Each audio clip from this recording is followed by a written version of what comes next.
Since all that's born is new, do know what I say is true.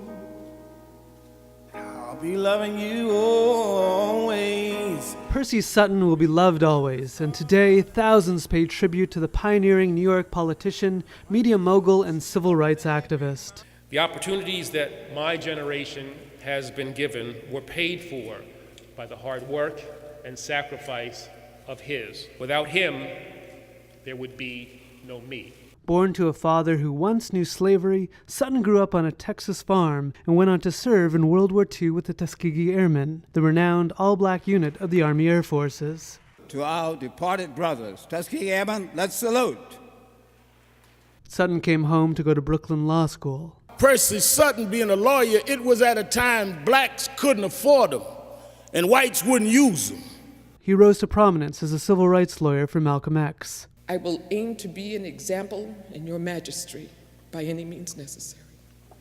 A freedom rider, Sutton's fight for equality took him south, landing him in jail on 14 occasions. The battle continued back in the world of New York politics, serving in the New York legislature and becoming the longest-serving Manhattan borough president. Sutton served for 11 years, ending in a historic run for mayor of New York City. Ran his 1977 mayoral campaign with such class and distinction that no one laughed when I announced my candidacy for mayor in 1989. Sutton created the New York Marathon, purchased and reopened the Apollo Theater, and became a media mogul with his hands in television, newspapers, music, and pioneered the first New York black radio station. But despite the businesses that made him wealthy, it was the struggle for equality that lay at his heart's mission. Even when he was a multimillionaire, a media mogul, owned radio stations all over the country, he laid down in front of the police headquarters and let them handcuff him for a West African boy he never knew.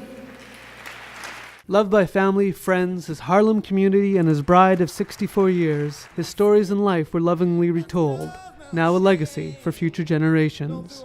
In Morningside Heights, I'm Jeff Lieberman for NYPost.com. Percy will be loving us always.